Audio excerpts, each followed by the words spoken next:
Okay. How's everybody doing today? Where are you coming in from? Oh, I see. We've got Yorkshire here. I get a little echo here. Let me turn that down. Yorkshire Pudding is from Yorkshire, of course. Good to see you. Hi, my Roku. Jack is here. Hi, Jack. Of course, Glenn, my moderator, is here. Thank you, Glenn. Stuart's here from Dartmoor. Yes, all right. We got Jassim here. All right. Fiat Feet says hi. I don't know if I'm saying that right. Oh, Devrim is from Istanbul. Great. Bakersfield, California. Bangladesh. Really? I've got people who watch me from Bangladesh. NYC, but originally from Moscow. All right. Good to see you all. Well, I can't see you. Good to see your icons and everything and your words. All right. Nehemiah's from Bay Area, California. Guess it's time to sit up and open my eyes, says Glenn. Been zoning out with my eyes closed listening for this to start. Glenn, of course, is from Michigan. We got a V from Washington, D.C., but originally from Chile.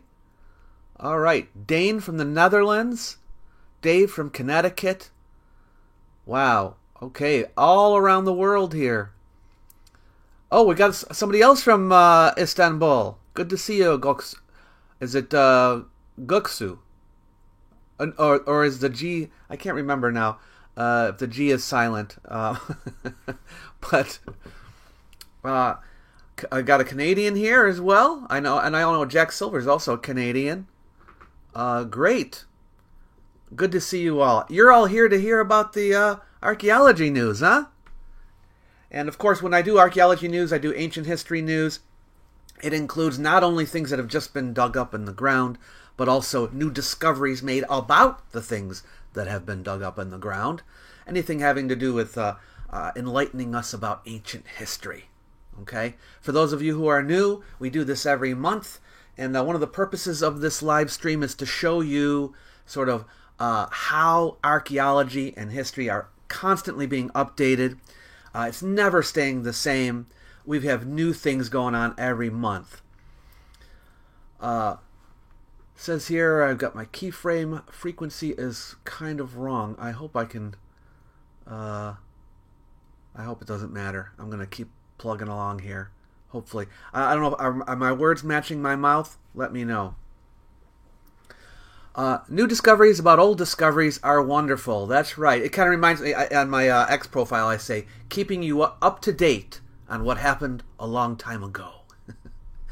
Yeah. I just love ancient history. I hope you do too. And when I talk about ancient, basically we're talking about the period from the beginnings of complex societies, urban cultures in the world, which takes us back to, of course, 6,000 years or more, and then all through, well, basically up until, it depends on what part of the world we're in, but if you're talking about the West, we're talking about after the fall of the Western Roman Empire, maybe about the year 600 or so. In China and in the Americas, I tend to go up to 900 or somewhere around there, but generally speaking, it's a long period of time to cover. But if you're wondering, like, oh, is he going to talk about prehistoric stuff? I don't do prehistory, so I tend to just fill it up with stuff from that period. Yeah. Bergen County represent. All right. New Jersey. All right, everybody. Thank you so much for coming. We've got 69 concurrent viewers right now, according to my calculations. Maybe it's going up and down, but hopefully we'll get some more. Oh, and I also added a goal for super chats. I've been doing that every time, and then we get to celebrate in a certain way if we make all the super chats. So I put 20 super chats as a goal. That means any super chat of $2 or more to support the channel, of course, is much appreciated, and I thank you so much for it. But if we get to 20 today, then I'm going to do an extra live stream in a couple weeks. And this one is going to be about the new SAR scans, from under the pyramid, the Khafre pyramid that's been getting a lot of attention in the news. Now, you probably think, oh, there's a lot of videos on that already, but I'm going to try to come at it from a different angle. I didn't really give you my full, analysis of the situation, so I want to do that. And I'm going to bring in a geologist to tell us a little bit about it, because I don't think any geologists have weighed in on this. So I thought that might be a great goal to have, to do this live stream in a couple weeks. So if you're up for that, please consider giving a super chat. Or if you just want to support the channel, please give a super chat. All right, thank you so much. And let's get into the news, shall we? All right, let me get into my studio mode here. Dully, thank you so much. All right, we got our first super chat, everybody. And boy, this thing doesn't want to go. There. Well, that's not really correct. There we go. Okay, so let me switch over to here.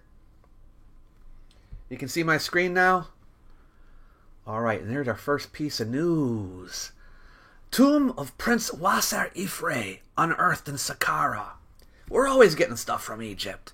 We're going to probably be getting things from Egypt for many, many years to come. There's just so much that's still buried there. And Saqqara is just full of these tombs that haven't yet been excavated. And they found another one. Okay?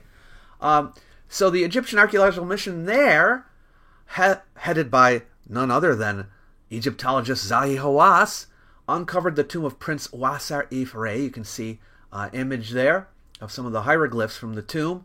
Who was he? He was the son of King Userkaf. This is Egypt's 5th dynasty, so this is really early. This is in the Old Kingdom. All right? And they found his son's tomb. Yeah, I'm not sure. I should have double-checked on this. I'm not sure if we knew about him already, and now we found his tomb, or if this is like a new son of Userkaf that we didn't know about. I forgot now. But, yeah, check out some of these pictures. One of them is on the thumbnail for this live stream. And you can see it here. This is granite. This is Aswan pink granite. Unfortunately, the heads have been broken off of these. Okay, but they were, and usually in the tombs, you might be thinking, oh, this is like a council of elders or something like that that's being depicted. Oftentimes, you will see these are all depictions of the same guy. So these are probably depictions of Wasser himself, and in different phases of his life. So sometimes you'll see like when he's a child and growing up, and different roles or positions that he had in the government or something. So that might be what's going on here, although it doesn't really say that here. I'm just making an educated guess. Look at this. Beautiful granite false door that we're seeing here. Pink, because of pink granite. And I'm assuming it's pink because of the granite. Unless they painted it that color to make it look like granite, because they've done that too in tombs. But anyway, a false door, in case you don't know. See that little circular thing underneath the door? It's basically representing a door into the next life. And you would leave offerings on that little plate. Sometimes it'd be a little altar there. You would put offerings for the dead. And then, when you weren't looking, his spirit could come and take the stuff. So that's what that was for. Oh, you can see here close up. Look at, there's writing on it. Yes, beautiful. And then look at this. Here's a statue of him. Gorgeous. You can get an idea of the size of the statue there. Doesn't look that big, actually.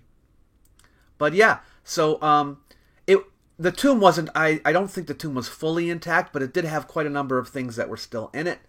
And so, yeah, the titles that Wasser Ifre had are Hereditary Prince, Governor of Buto and Nekeb, which is interesting because one is to the north and one is to the south.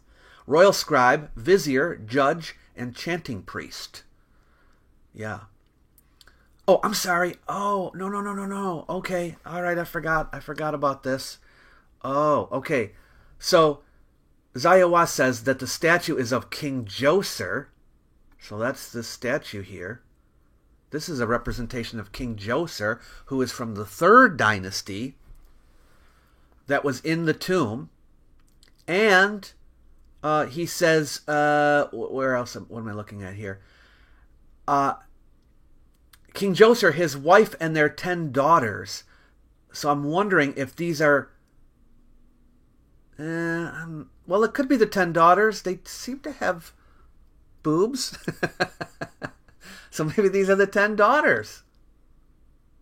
See, my educated guess was apparently wrong on who those were. Yeah, so that's interesting. Preliminary analysis suggests these statues were initially housed in a chamber near Djoser's step pyramid and relocated to Prince Wasser Ifre's tomb during the late period. The reasons behind this transfer are currently under investigation. Okay. All right, so the tomb was definitely disturbed. The late period, in case you don't know, is long after Wasser Ifre, okay? Long time later. We're talking about nearly 2,000 years later. Probably a good 2,000 years later. So, but why did they put the statues of Djoser and his family in the tomb? They don't know. Okay, very interesting. I had forgotten about that. So that's our first discovery. I'm gonna just take a look at what you guys are saying here. Second, we got some super chats. Thank you so much, Will and V and Sharon for the super chats. Really appreciate it. We're up to 4 now. Thank you so much.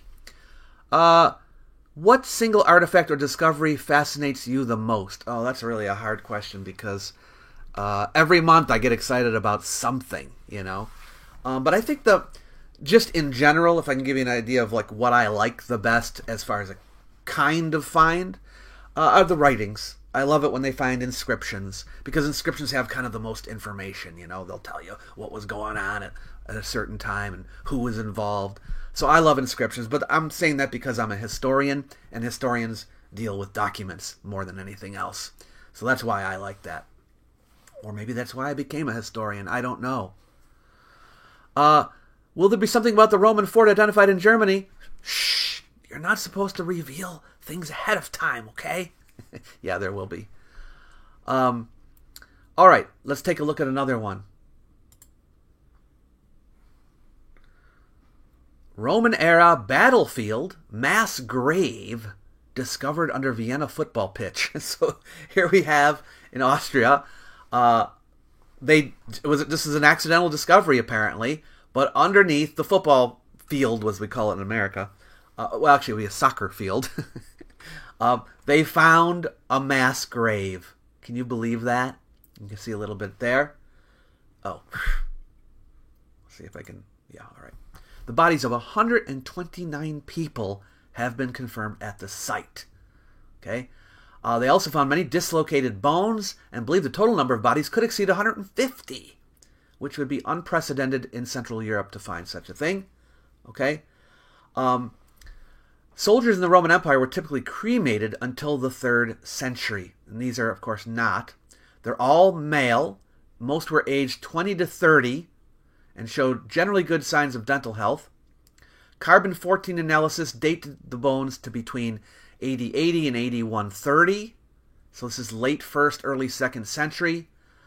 And they had other things in their graves, armor, helmets, cheek protectors, and things. Those are things that are used by the military. All right? And then there was a dagger of a type in use specifically at that time. All right? But only one victim so far has been confirmed as being a Roman legionary, but they think the others are probably that too. So this was some battle that took place, probably. And these soldiers had been killed and were interred here, probably after the battle. So, very interesting find from Vienna. Dully says, did you hear about the supposedly Roman burial site on the Belgian-French border? That is a mix of 7 to 8 different bodies and 3 bones. We may have talked about that. Was this just this last month? Because I think I remember talking about this maybe a few months ago. But yeah, I do remember that. If that's the one you're talking about. And thank you for the super thanks. Or super chat. Okay, here's another one. Bronze naval ram from Roman battle. Recreated using ancient techniques. Okay, so it's not the actual ram, but they wanted to create one so that you could see what a Roman battle ram, looked like on ships. Okay, And this would be from the time of the wars with the Carthaginians, so this is early. This is Roman Republic period, during the First and Second Punic Wars. During the First Punic War, the Romans invented, certain elements for their ships. The ram they didn't invent.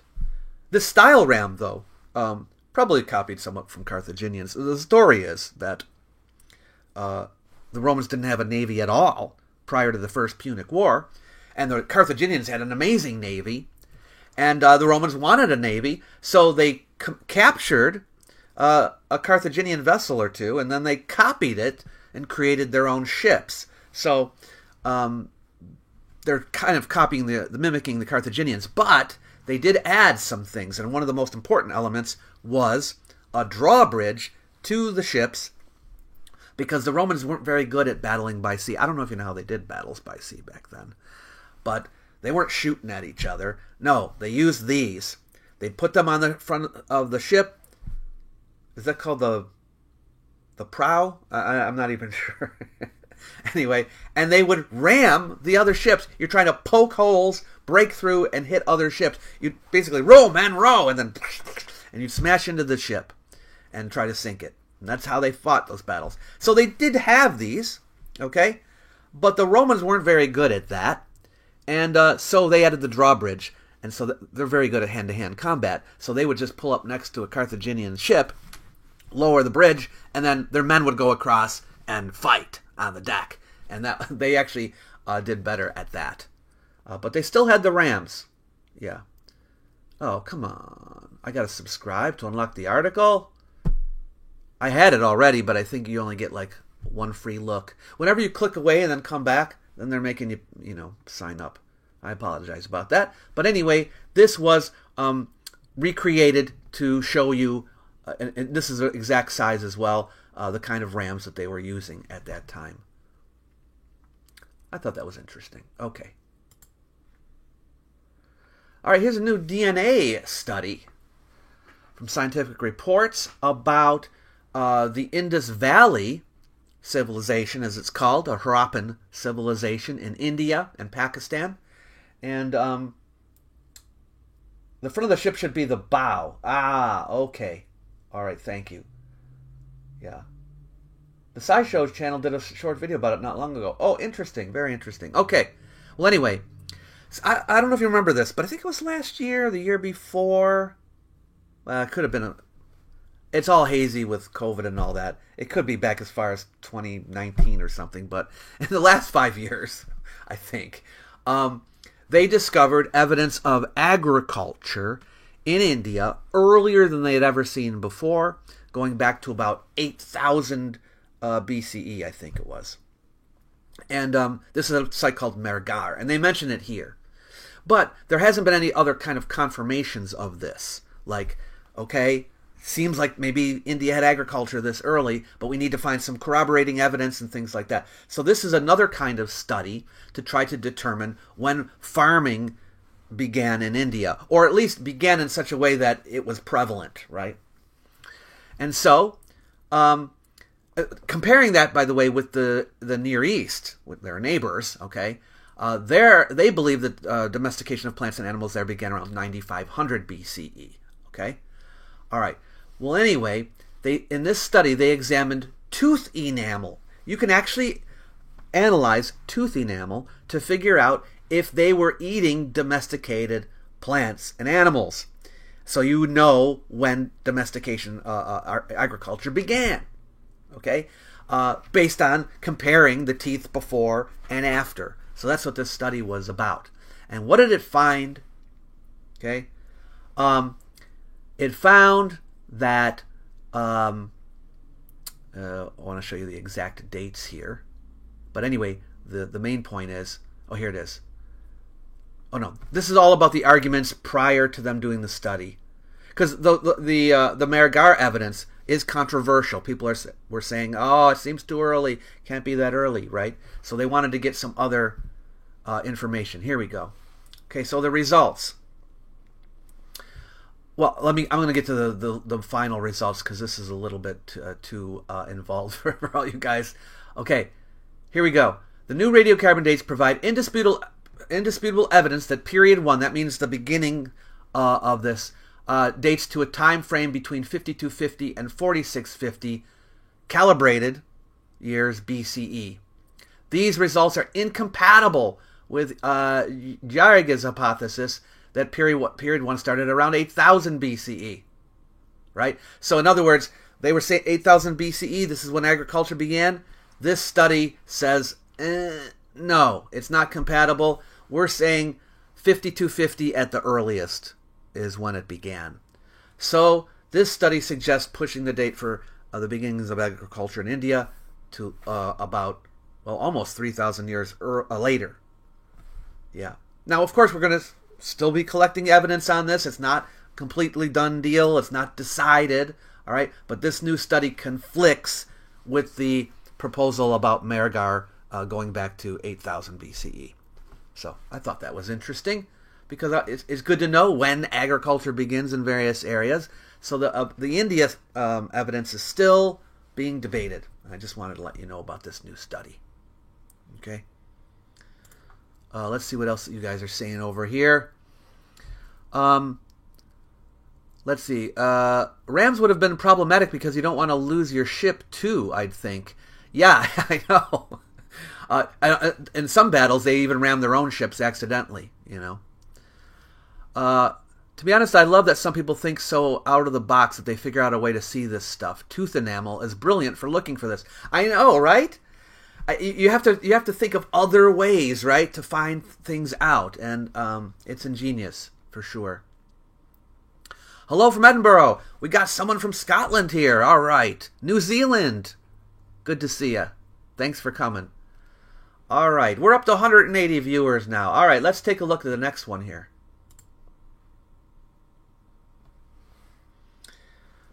Lost capital of ancient kingdom unearthed in North Macedonia.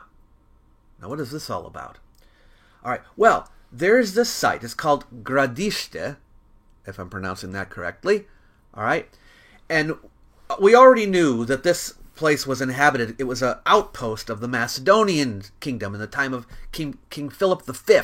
Okay, this is much later. You know, this is in the heyday of ancient Macedonia, 3rd century BCE. All right.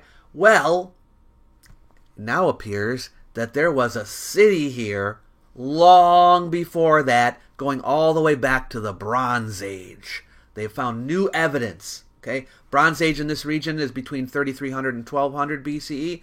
So yeah, they found some stone axes, some pottery fragments, game pieces, textile working tools, and even a fragment of a clay theater ticket. And that itself is interesting because it's telling you in the Bronze Age, wait a minute, could that be right? The theater wasn't invented yet in Greece. How could there be a theater ticket? I'm skeptical about that one. Although maybe it's talking about it started in the Bronze Age but maybe continued for a while and then later was where the ticket was from. I want to make sure that I don't... You know, we shouldn't necessarily understand that all of these things are from the Bronze Age, but this article makes it sound that way. I really find it difficult to believe that there was a theater ticket from the Bronze Age. But this is what it's implying. In 2023, the excavation took a thrilling turn when the team unearthed a coin that dates between 325 and 323, while Alexander the Great was alive, which pushes it back like 100 years earlier than they thought initially. But now they're going all the way back to the Bronze Age. It doesn't necessarily mean it was occupied the whole time, but way back in the Bronze Age, at least for some time, it was, in fact, a large urban center. I don't think it tells us when it stopped being occupied. We know that it was occupied from 360 to 670 CE, but there was probably a break, I'm guessing, between the Bronze Age occupation and the Macedonian occupation. But there's not a lot of info here. So hopefully I can find out more about this for you as new information comes in. Okay, what else you guys got to say here? Jaden, thank you so much for the super chat. This content is great. Thanks for doing this. A lot of fun. Hey, my pleasure, Matul. Not bow, prow. You mean I was right, Zan? I was right about it being the prow? Oh, I guessed right. Hello from Armenia. Hey, all right. Great to see you. Pardon the French, but I'm late. 2 times speed to catch up. Thank you, Doc. Well, glad you're here now, Ebor. I hear there's a hypothesis that there were civilizations back before recorded history, and that some of them could have been non-agricultural. I personally have my doubts. Well, it is initially we thought, and this is prehistory, it's not my field, but I'm going to give you a simple answer. Initially we thought you had to have agriculture in order to have cities. Well, first we thought you had to have agriculture in order to have settlements, but now we know we were wrong about that. Okay, you can have settlements without agriculture. But cities, boy, that's tough. How are we going to feed everybody, right? How are you going to feed everybody? So I'm a little skeptical about that too. My guess would be probably be very difficult to do that because you have to have access to a lot of food, right? And you have to make it. Yeah. Jack says, did you see NEXT's Osirion video? Really good. And how about a Mexico update? Yes, I did see NEXT's Osirion video, and it is very good. You guys should all check out NEXT's new video on the Osirion. He used some footage of when Jack and I were there. Right, Jack? As far as Mexico... Jack, thank you so much for the super chat. The Mexico update. Well, NEXT and I are firming up the dates and the itinerary. We got the dates. We're firming up the itinerary for our new Olmecs Zapotecs Maya adventure. Oh, yeah. And it's going to be in November, early November. If you'd like to come with us, I do have a sign-up for email notification. So when we announce it, I will notify you first. I'll notify everybody, but I'll notify you first if you sign up for this. And I don't think I have it below the video just yet. Or maybe I do. I think I do have it below the video that you can sign up if you want to be notified first, because there is a cutoff. We're cutting it off at 30 people. No more than 30 people can come, and then that's it. Nobody else can go. So that's why you might want to be notified first to get in there. But it's going to be fun. And speaking of which, I got a new series on Egypt coming out that we shot with a tour group. The first time I ever took a tour group to Egypt. And we shot the whole thing, and now I'm working on getting those videos ready. We just finished the China series. Now we're going to go back to Egypt, Upper Egypt this time. The last series was Lower Egypt, so that'll be fun too. All right, let's take a look at the next piece of news. Treasure hunter claims to find First Council of Nicaea's location, demands $50 million for discovery. All right, so this is not actual archaeology just yet. The archaeologist would love to see what this guy found, but he's saying, I'm not telling you where it is. Now, just so you know, and I actually did this in my Turkey series, there's a site already that we think is Nicaea, Iznik, okay, in Turkey. And I went to Iznik, and in the video I'm like, this is where the Council of Nicaea was, you know. But now this guy's saying, no, everybody's wrong. I found the real location of the Council of Nicaea. I guess it's nearby.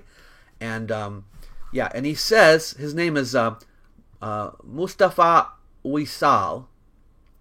And he said he found there some Christian statues, I think he said. And it looks like the place where they may have met. Oh, yeah. Statues of Mary and Jesus, 12 altars surrounding them, and the sarcophagus burial chamber of Princess Nikan opposite it. But it has not been verified. Now, I think these are pictures that he gave to show them that he had found it. And I don't like him holding hostage this information. $50 million. How much money do you think archaeologists have? He wants it from the government, I guess. But yeah, so I don't condone this kind of approach.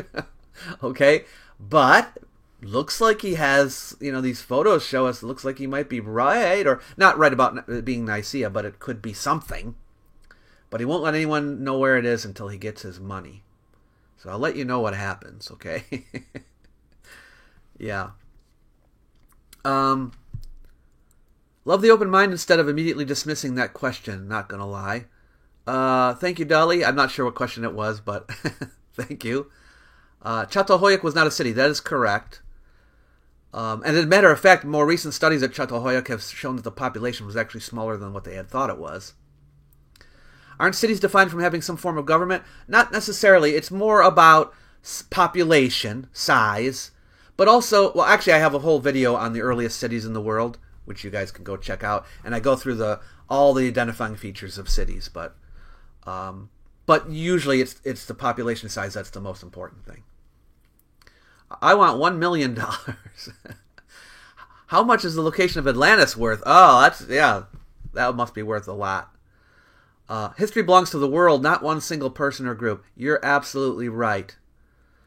50 million is a few orders of magnitude more than would be reasonable. That's what I was thinking. Yeah, what if they pay it and then they get there and there's like a couple of pots, you know? That would not be good. I'm sure the Vatican can cover the tab. They're not as rich as they used to be, I'm sure. All right, let's look at another one. Come on now. Why does it take so long to load here? Elite Celtic warrior had healed arrowhead injury in his pelvis. 3D bone analysis reveals. Okay, so this guy, they had found him already. Okay, this is a study done of a skeleton that had already been found. Okay, it's 2,500 years old. Okay, and it was a Celtic warrior. Okay, and he was found in an Iron Age burial in Germany. The prehistoric hill fort site of Huneberg. I told you I wasn't doing prehistory, but 2,500 years ago seems kind of in the ancient period to me, right? This is like 500 BCE, so that's, you know. But for this area, I guess they're calling it prehistoric. So because there's no writing yet over there. But anyway, so they did an analysis of the bones about. Well, first of all, they didn't have the arrow. Okay. They just had the I guess there was a hole in the bones or something. They were able to figure out that he was shot with an arrow in his pelvis, and they did a study of it. But more interestingly than just finding out that he got shot by an arrow, is they saw that there had been some medical work done on him that was more advanced than what they thought medicine was capable of at the time. Okay? Let's see. The researchers determined that the wound was located on the man's left ischial bone, sometimes referred to as the sits bone, close to his hip socket. Based on the wound track's direction through the bone, the researchers concluded that the man was struck in the pelvis from his front left, likely when he was running, sitting, or riding. Although no weapon was found embedded, the researchers figured out what it was by the scanning. Where is the part here? The healing of the injury implies that the arrowhead was expertly removed and the wound received proper medical treatment, they said. No written records of medical treatment in the early Iron Age survive. However, based on evidence that the wound channel in the man's pelvis had to be enlarged to remove the arrow, the researchers suspect that medical practitioners of the time had special implements to help treat injuries. Yeah. So anyway, you can learn a lot. This is the interesting thing about archaeology. You can learn a lot about what happened by just what was left over, more than you think sometimes. You know, a lot of times you'll hear archaeologists or whatever saying, "Oh, did you know that blah blah blah blah blah blah happened?" And you're like, "Where are you getting this from?"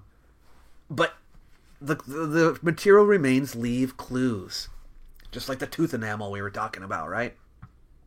All right, here's another one. And I don't know why they're taking so long to load. Okay. From the Jordan Times, pharaonic inscription of Ramses III discovered in southern Jordan. Now, that's the interesting part, right? Okay, there's lots of inscriptions of Ramses III in Egypt, but we're not in Egypt. We're in Jordan. All right? So this is why it's considered a pretty significant find. You can see it here in the picture. A hieroglyphic inscription bearing the royal cartouche of Pharaoh Ramses III. He reigned in the 12th century BC, has been discovered in the Wadi Rum Reserve in southern Jordan. Yeah. The Zahi Hawass was there again. The inscription is the first of its kind to be found in Jordan and provides rare tangible evidence of Pharaonic Egypt's historical presence in the region.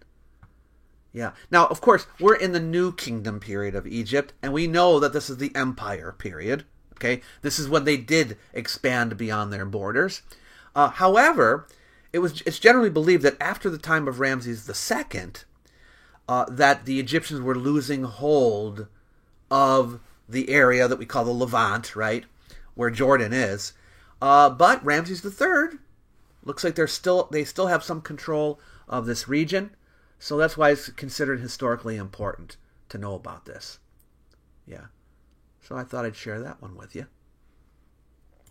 And let's look at another one here. It's translating it from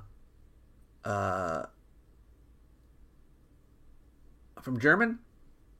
I'm not sure.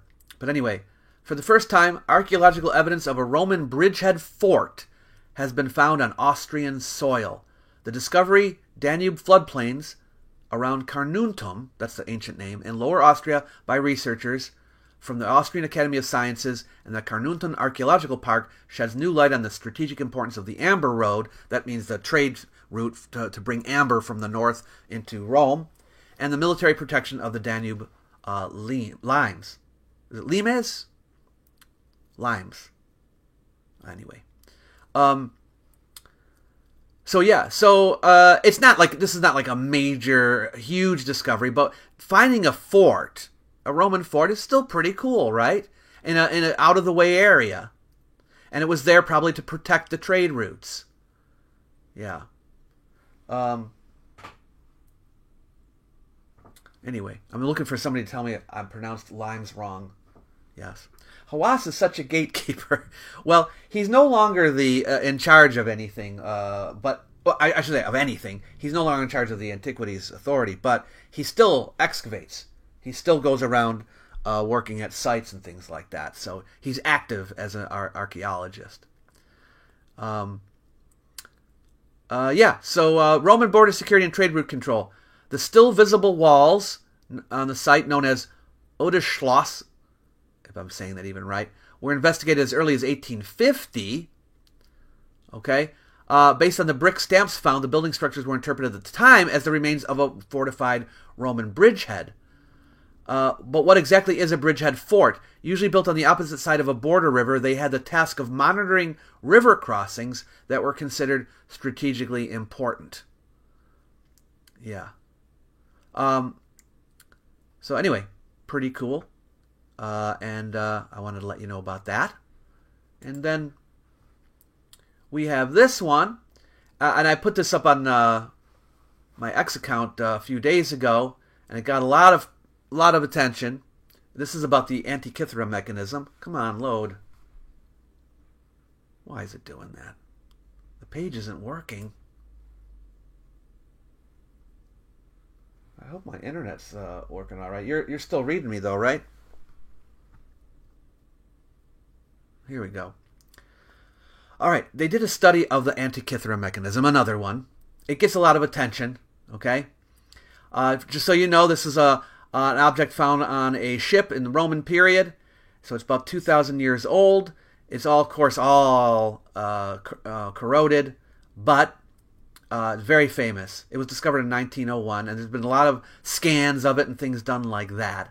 But now they did some more research on it, specifically about the teeth in the gears and everything.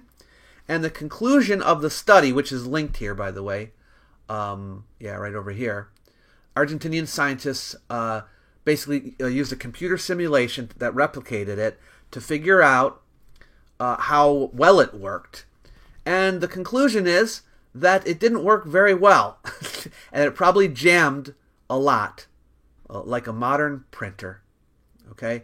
So they're basically saying this wasn't really that well made. It's a novelty, obviously. It's cool what it could do and all of that, but it probably didn't work very well and caused them a lot of trouble. So that's basically the conclusion of the study.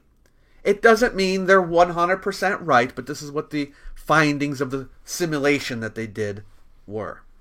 Okay? I'm not trying to diss the Antikythera mechanism for those of you who love it, but I just wanted to let you know about this study. All right. My hometown was once a Roman fort, town called Concagium. Really, very cool. It's pronounced Limes. I googled it. Thank you. Enjoy the show. Limes. Okay. Limes did not sound right to me. Yes. I love this. Thanks for providing this information. My pleasure, Gladys. Hello, Dr. Miano. Hope you're well today. I am. Thank you so much. Jammed like a modern printer. Does it also require subscription to work properly? AI can probably figure it out. Yeah. I was just going to say modern computing doesn't always work that well either. Sure. We had wind modern watches as well, so you had to adjust the mechanism, not a novelty. Yeah, I'm sure that you did. Yeah, or that they did. I wonder what is unrecoverable application error in ancient Greek. Technology is wonderful, isn't it? Imagine having to wait for new ink via donkey ups. ClickSpring is making a replica of it using a primitive lathe. I know. I've been following that. It's very interesting. Yes, Sharon, you're probably right. The deterioration maybe did distort it somewhat. They tried to reconstruct it as they thought it would have been, but, maybe there is some educated guesswork involved.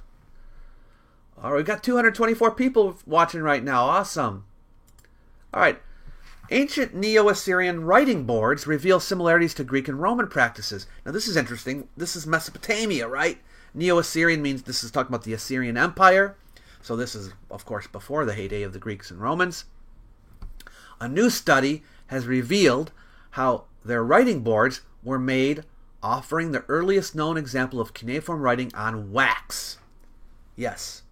They date to the 7th century BCE. The writing boards not only provide insight into Assyrian Scrabble practices, but also highlight early techniques that show surprising similarities to later Greek and Roman writing practices. Maybe the Greeks and Romans found out about it, But yeah, they wrote into a wax surface. The wax-coated tablets had been preserved under unusual conditions, thrown into a well during the violent sack of the city of Nineveh in Nimrud in 612 BCE. And the damp, oxygen-free environment helped prevent decay. So that's how they were able to find the beeswax on the tablets. So they now know that they did use wax. We already knew that about the Greeks and Romans, but we now know it about the Assyrians too. So isn't that really cool? Yeah, the writing paste was made primarily of beeswax mixed with 25% orpiment, a yellow pigment containing arsenic. Yeah. Orpiment gave the wax a golden color, but also made it firmer and less sticky, ideal for engraving detailed cuneiform characters. Yeah. Isn't that great? So I thought that was interesting too. And then here, we've got one from Guatemala. At the site of Tikal. You ever hear of Tikal? It's one of the major Maya cities. Okay? Now, here you can see what they found here. This is part of an altar. And the interesting thing about the altar is it wasn't made in Tikal, and in fact wasn't even made by the Maya. Oh no, it came from Teotihuacan. Now maybe some of you don't know this. Teotihuacan, it's a very famous place, right? Pyramid of the Sun, Pyramid of the Moon, all of that near Mexico City. That is not Maya. Okay, it had its own culture. But it was contemporary with Maya culture. When Tikal was very big, Teotihuacan was around as well. And there are theories already before this was found that they had been in contact with one another. There's even some theories about Teotihuacan setting up Maya dynasties, okay? Like controlling them, some of them. Anyway, well, they found this altar, okay? It was built in the late 300s, okay? And here's a drawing of what it would have looked like new. And this was made in Teotihuacan. All right? So it shows that at least somebody brought it from Teotihuacan to Tikal. at that time. Exactly who or why and all that we don't know. But it is interesting to find a non-Maya altar in a Maya city. All right? And then they're not that close. If you look at Teotihuacan and Tikal, they're not that close. All right? But they must have been trading for sure. So the theory is, okay, this is coming from a inscription that we already had, dating to around 378. Teotihuacan was essentially decapitating a kingdom. They removed the king and replaced him with a quisling, a puppet king, who proved a useful local instrument to Teotihuacan. This is in Tikal. All right? Yeah. So that's amazing. And then, also through LiDAR, they discovered a scaled-down replica of the Teotihuacan citadel outside the center of Tikal. Another piece of evidence of Teotihuacan's influence. There was actually a replica of the citadel of Teotihuacan found in Tikal. And now they found this altar. So I don't know if you're interested in the history of this area, but this is one of the things we're going to be investigating and looking at in our great Maya trip coming up. So we're not going to Tikal, though, but we are going to Teotihuacan. I just gave it away. Oh, okay. I didn't tell anybody yet. But that's one of the places we'll be going. All right. Very cool. Let's see. Let's look at another one here. New research links climate crisis to the fall of the Roman Empire. Now, of course, there are many different reasons why Rome fell. And we're talking not about the Eastern Roman Empire. We're talking about the Western Roman Empire. There were two Roman empires after 395 CE. The Western Roman Empire fell first. The Eastern Roman Empire lasted another 1,000 years, which is a long time. But this is about the Western Roman Empire. And new research links climate crisis to this. Now, it doesn't mean that only the climate was the cause of the fall of the empire. There were many causes to the fall of the empire. But this was a factor, most likely. Okay? So, a study led by scientists at the University of Southampton, in collaboration with Queen's University Canada and the Chinese Academy of Sciences, has unveiled new evidence regarding the late antique Little Ice Age.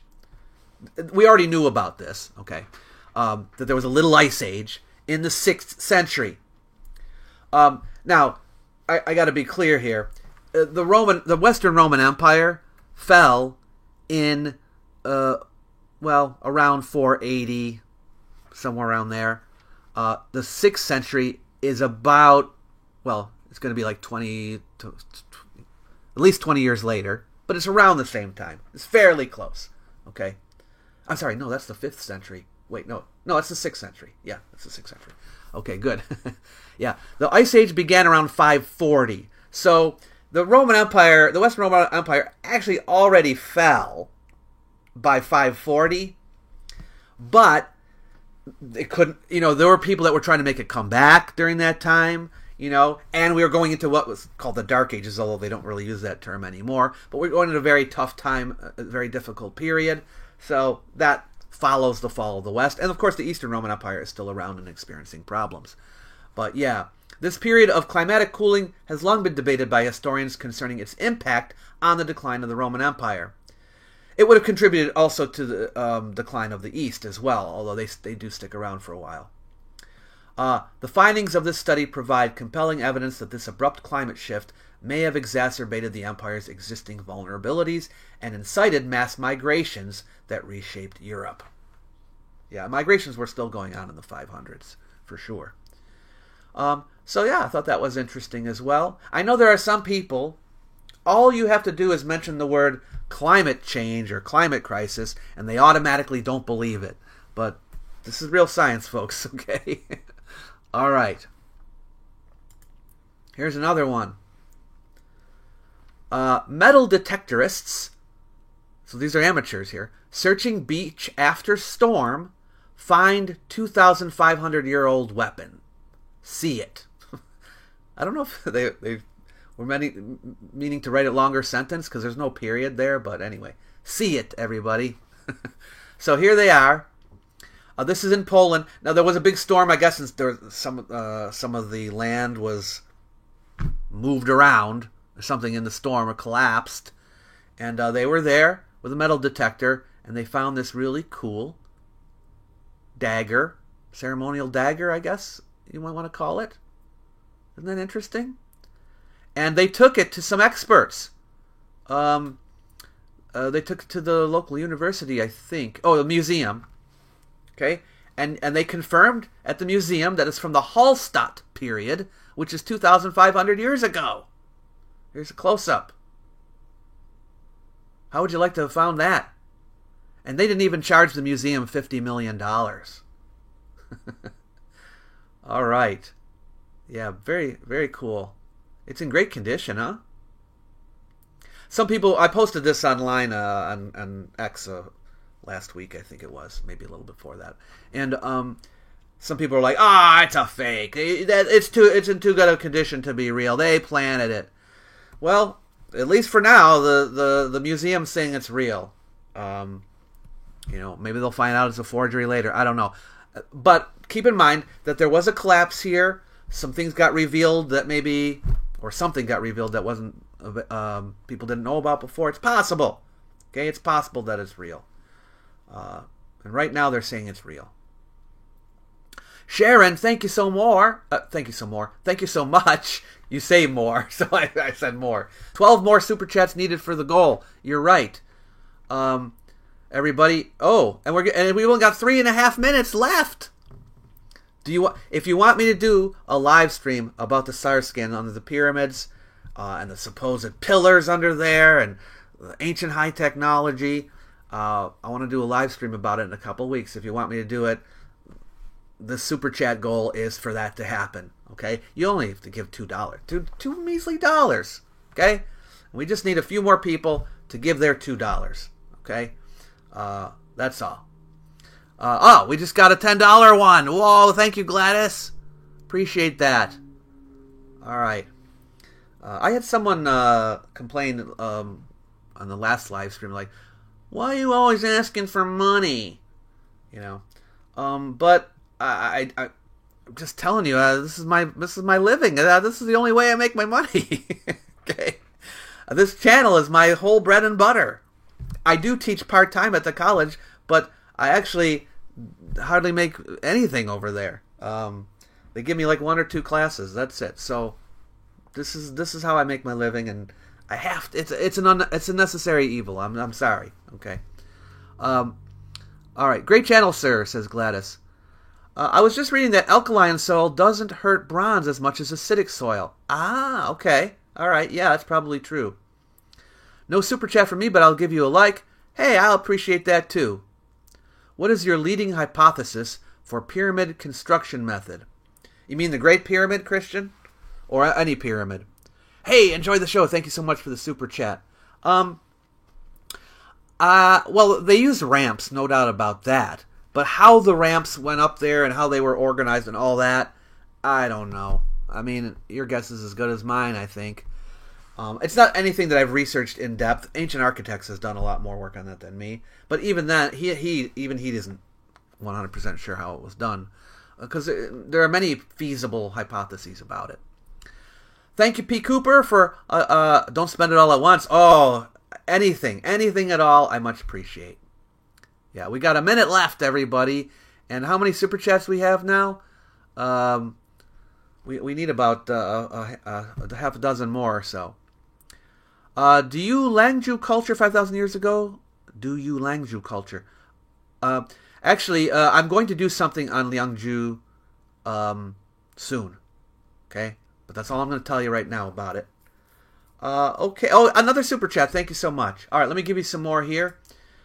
And I want to show you about this find at Pompeii. Yeah. 2 near life-size sculptures found during excavations of Pompeii tomb. You probably thought they're done with Pompeii. Oh, they're not done with Pompeii. They're still excavating at Pompeii. There's still so much to be found. And look at these statues. They're almost life-size. And you can see them. Oops, look at this. I'll do it later. Yeah. Check that out. Isn't that amazing? They're in great condition. It's from someone's house. It's from a pretty important family's house. Oh, I'm sorry. No, it's a tomb. I thought it was a house. It's a tomb. I'm wrong. It's a huge tomb. Yeah. And they believe that the female was an important woman who was probably a priestess, and then the man may or may not be her husband. Okay, could be a priest, but the woman they're a little bit more sure about her being a priestess because of what she's holding and things like that. The guy, they're not quite sure who he is. Okay, see, the experts are not convinced that the figures which were joined together and are believed to date back to the late Roman Republic period represented a married couple. Okay, she really looks like a very important woman in the local elite, holding these plants in what appears to be a papyrus roll. But they're not sure about him because he's kind of nondescript, you know. So they're not sure who he is. But sorry, this is not a house. This is a tomb. I read you the headline. I said Pompeii tomb. I said it out loud. Dumb. Okay, here's another one. This is about a canal, the Marius Canal. Come on, load. I have my my ad blocker on, and I'm wondering that's what's causing this. But I usually always have it on. All right, archaeologists may have finally discovered famous lost canal built by Julius Caesar's uncle. It's funny because Gaius Marius, who they're talking about, is a very famous Roman figure.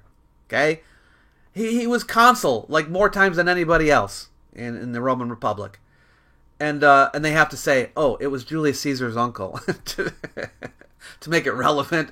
I guess they figure, oh, people know who Julius Caesar is, so we'll just say it was his uncle instead of saying the guy's actual name. But his name is Marius, okay? And he is responsible for digging a canal. Now, we know about this from documents that talk about him doing this. Well, now scientists in France may be hot on the trail of a long-lost canal that the Romans built over 2 millennia ago while battling the Celts. Now, they're talking about Celts that were still in Italy. Yeah. Yeah, so it was on the Rhone... Oh, I'm sorry. Oh, the Rhone River Delta. No, actually, if it's in France, it's outside of Italy. I apologize. I'm on a roll today, aren't I? Yeah, so it was in France, so it's in Gaul. Celts lived in Gaul, yes. So the Cimbrian Wars. Okay, right. So anyway, the Roman general Marius came to southern Gaul in 104 to head off the risk that the Cimbrian Teutones ravaging Gaul and Spain would reach Italy. Yes. So Marius ordered the canal to be built so he could supply his troops. It bypassed the treacherous Rhone River mouths and connected the city of Arles to the Mediterranean, enabling the safe passage of large supply boats. So anyway, they think they have found the remains of this canal, which of course is no longer in use, but they used geophysical survey data, all right, and already in 2013 they were hypothesizing that it could be an ancient canal, and then they found Roman ceramics around it. Okay, they did some radiocarbon dating, all right, but this new study drilled sediment cores into what they believe to be the canal. And the length, width, orientation, and sediment content of the canal and the radiocarbon dates confirm it was navigable in Roman times. Okay, so they believe that it could be, I should say, Marius's canal. Yeah, so pretty interesting, huh? Oldest canal, longest, still remains in China, Hangzhou Canal. Fenqian, do you live in Hangzhou? I know they do have an old canal there, for sure, yeah. Did you look into the elongated-headed telepathic antediluvian people? Well, Michael, I did, and they don't exist. Yeah. Marius was a successful general who became a dictator. Then there was Sulla, another dictator, known best to history for managing to retire and die peacefully. That's right. That's right. Let's see. All right, let's look at another one. I'm actually going... I need to speed up a little bit. Oh, the chit-chat. All right. I'm talking about me. Ancient Cretans killed their tombs in symbolic feasts 4,000 years ago. Crete, as you know, is an island, a large island in the Mediterranean. And what does it mean, killed their tombs? It means they destroyed them in a ritual practice. Now, this is interesting to me because oftentimes, we dig things up.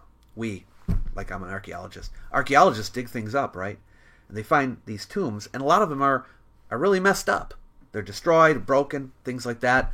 And you think, oh, later Vandals must have done it or something like that. But not necessarily. Here in Crete, we have evidence that, and this is from a cemetery that's 3,800 years old.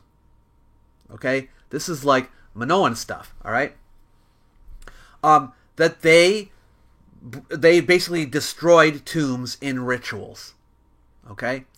It was not an act of vandalism. It was not an act of neglect, but it was a public ritual that signified the end of an epoch shaped by centuries of communal burial traditions that had defined Cretan life. Yes. So this was basically found to be the case by the Belgian school at Athens. Okay? And they go into the detail here about how the entombing process worked and why they destroyed the tombs. But yeah, it's good to know that, right? It'd be similar to what we were... I had mentioned this in my Göbekli Tepe video, the one that was to response to Graham Hancock, that there were sites that were ritually buried too, and like all around the Tas Tepe cultures, they were basically often burying. This is actually residences, places that people lived. They'd bury them ritually, and this is kind of a similar idea, yeah. So people do strange things, you know. All right, here's another one. The Sutton Hoo helmet. You probably know about it, right? Where's the picture? What? They don't have a picture? There. Oh, down here. Here we go. Here's the Sutton Hoo helmet. You know about it? Right? That's a replica. Okay, here's the real one. Isn't that interesting? Like, this is how much they actually have of it. And then you can reconstruct it from that to look like this. But anyway, they did some research on it. It's a very famous find from Britain, obviously. Now, they originally thought that it was from Sweden, that it was made in Sweden. Okay? But a new analysis here, okay? Basically, they found a stamp, okay? And it indicates that maybe the Sutton Hoo helmet was not made in Sweden, but actually Denmark. So all you Danes would probably love to hear that, but that's what this is all about. So a new study finds it came from Denmark, not Sweden. All right, and then we got another one here. This is another DNA study. Most Phoenicians did not come from the land of Canaan, challenging historical assumptions. Okay. And this is especially talking about Carthaginians as well, but this is a DNA study. Now, if you don't know this, Phoenicians are people who lived in Phoenicia, and Phoenicia is located in the northern part of the ancient land of Canaan. Okay? But they've been doing some DNA studies. Well, they did a new DNA study published in Nature. All right? A new study of hundreds of ancient genomes finds that although Phoenician culture and language may have originated in the land of Canaan, most Phoenician people did not. Now, this is interesting. Okay? I don't know if you know much about the Phoenicians, but they did spread out around the Mediterranean. They were a seafaring culture, and there were many outposts and colonies that they developed that turned into cities and so forth, Carthage being the most famous of them. This is all in very, very old times, around 1000 BCE or so. All right? And so there's all these colonies and all these people living in them, and they're all Phoenician in style, and they're, the way, the language and the structures and all that, all very Phoenician. But they have found that many of the people who lived in these places did not come from Canaan. Okay? They came from all around the Mediterranean. And so that's very interesting. Like, you're wondering, like, how pure, blood were the Phoenicians who lived, like, say, in Carthage or whatever. And we have found, actually, not very. Yeah. The Phoenicians were a mixture of Mediterranean populations, mainly from Sicily, Greece, and the islands of the Aegean and North Africa. And later Phoenicians almost have zero ancestry from the Levant. Can you believe that? Yeah. Earlier on, more so. Later on, less so. But I found that to be a very interesting discovery. Changes history, folks. What we know about the ancient past. The Guido-Dacian helmet of Cotofanesti was stolen in Romania recently. Oh, that's too bad. Humans definitely... Oh, okay, let's get to what... Anyone want to talk about what I've been talking about? Cro-Magnon people were larger bodied... Okay, descendants of the sea people? Maybe. They're Aegean, for sure. So basically intermarriage galore, or a lot of slavery from other places. Intermarriage, yeah. Also, people just come and moved in. You know, these cities were also places of trade. So people from all over would come and trade there, and then they'd set up a shop there or whatever. So a lot of immigrants, you know, things like that. Rejo, thank you so much for the donation. I appreciate it. I hope I can join the Mexico trip. Yes, I hope you can too. Be great. It's unrealistic to think that a colony like Carthage would only be Phoenician people, considering how important the ports were. Is it really a surprise that they integrated people? Right. I know exactly what you mean. Rich, thank you so much for the donation. Appreciate it. We are up to 14, so we need 6 more if we're going to do the special live stream, folks. And I have 7 more pieces of news to share with you. But I'm going a little overtime here, so let me get moving. All right. The Thetford Hoard. Evidence of continued paganism in East Anglia until the 5th century. So it's always been a question, or maybe we even thought we already knew the answer, about Christianity in Britain. And, you know, when the pagans died out and when Christianity became dominant and all of that. But there's been a hoard that was found here in the Thetford Forest in East Anglia. And it showed that the area was still very much pagan in the 5th century. All right? This is... People used to think that by the 4th century it's probably died out. But no.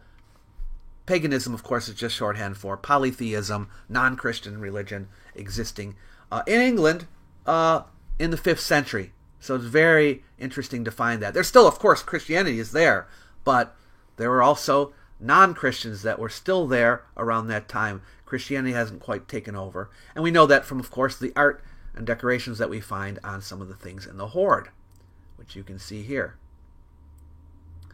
All right, you can read. I'm going to put all these links under the video after I'm done, and then you can read up on them. Here's another one. Iron Age cemetery uncovered in Al Ain to transform our understanding of the UAE. Yes, in the United Arab Emirates, they found an Iron Age cemetery, 3,000 years old. All right, it was found close to the Qatar Oasis, just east of Abu Dhabi. Scores of graves were discovered along with ornate burial goods, such as drinking sets of spouted vessels, bowls, and small cups. There were also gold beads, weaponry, pottery, etc., etc. And this is something that, you know, in the UAE, there's not a ton of archaeology going on, so it's really great to find that they're finding things here. This is a part of ancient history that doesn't get a lot of attention, and that's in the Arab world, you know, in Arabia and all of that area. There's archaeology that's been done a lot, you know, but compared to some other areas, it's there's a lot of untouched areas, and because it's so deserty, you think, there probably wasn't anything much here, but that's not so. So yeah, so you can read up on those discoveries in this article, and then we have a Celtic Iron Age necropolis found in France, without human remains, but with complete swords in their sheaths and other treasures. Interesting, a necropolis without human remains. But they did find, look at these, some swords. All right. You can see some here. Still in their sheaths. Yeah, it was a large funerary complex at the archaeological site of Creuset-le-Neuf. Yes. And it's quite large. Covers approximately 650 square meters. And they found more than 100 tombs. Yeah. And the date is 4th and early 3rd centuries BCE. So this is before the Romans took over the area. All right, and then we have this one. This got some attention on social media when I posted it the other day. Archaeologists uncover Iron Age hub for prized purple dye in Israel. Now, I don't know if you know about this is again about the Phoenicians. Phoenicians were known for their purple dye, which they got from snails, okay, mollusks, and they found an actual industrial scale production facility, all right, for the making of purple dye. I think it's the biggest that's ever been found. It's a site called Tel Shikmona. And it was in operation for a long time. They found huge vats stained with the dye, along with 176 other artifacts related to the production process and making it. Yeah, it's not far from modern Haifa. Isn't that interesting? It was a manufacturing site throughout most of the Iron Age. The manufacture of dye began at the site approximately 3,000 years ago, though at a smaller scale. Later, as the Kingdom of Israel began to grow, production increased. Isn't that really interesting? So, if you want to learn about purple dye manufacture and the snails and all of that, there's an article for you. And then here, this is about the barbarian invasions in the late Roman period in Britain. Okay, they did a tree ring study here to find that there was an extreme drought that occurred around that time. Now, we already knew that in 367, the barbarian conspiracy, as it was called, took place. And this is when the Picts and the Saxons and the Scoti got together and attacked Roman civilization in Britain. And this led to basically the Romans leaving and Roman administration just disappearing after this. So, why did they do it? Well, there was a drought, and we think that maybe, perhaps, the severe drought, this is a severe drought, led to unrest that contributed to this revolt, right? Because a lot of times people, when they can't eat, things aren't going well, this is the time to revolt. So the revolts could have been caused by this long drought. So that's a new study.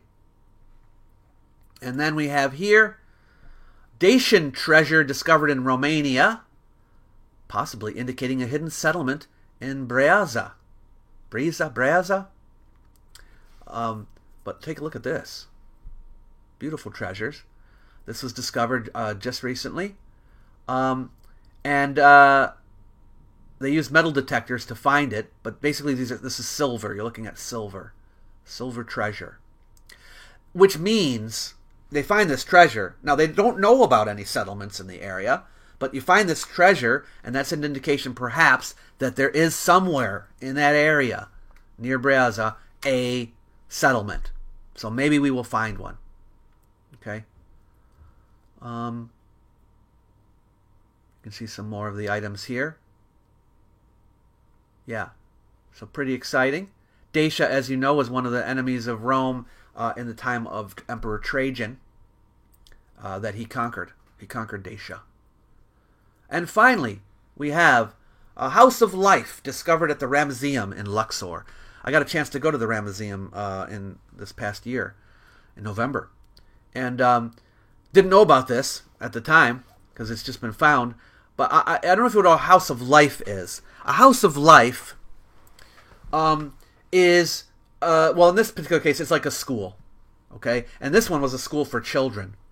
And they have found evidence of, drawings and school games at the site. It was an Egyptian-French archaeological mission.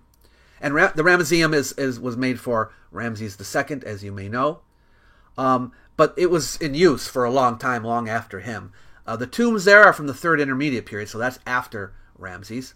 But they found a House of Life, an educational institution attached to the temple.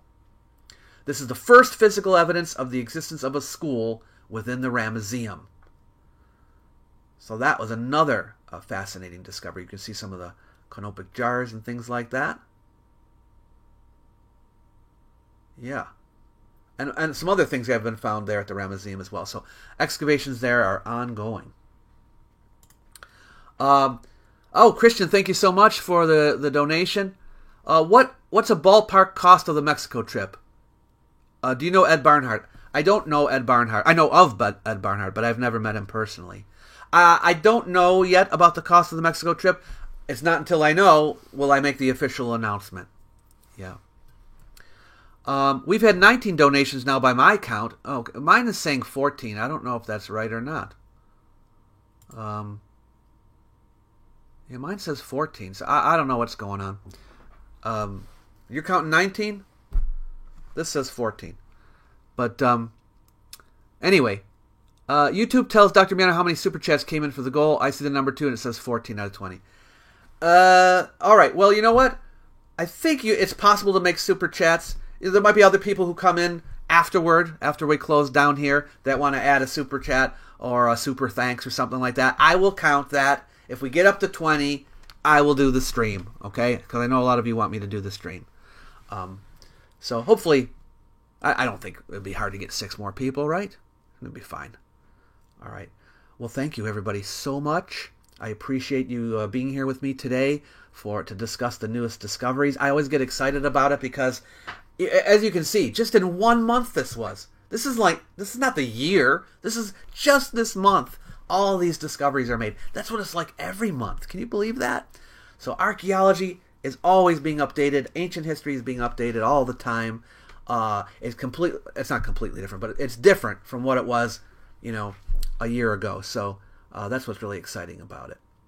All right. Well, thank you so much for coming along with me today. We've got 258 people watching right now. It's great. I'm just chuffed that you just think my live stream is interesting enough to watch. But I will do another one next month, so I hope you'll join me for that. And thank you so much for all your support. I really appreciate it. Hope you all have a great rest of the day.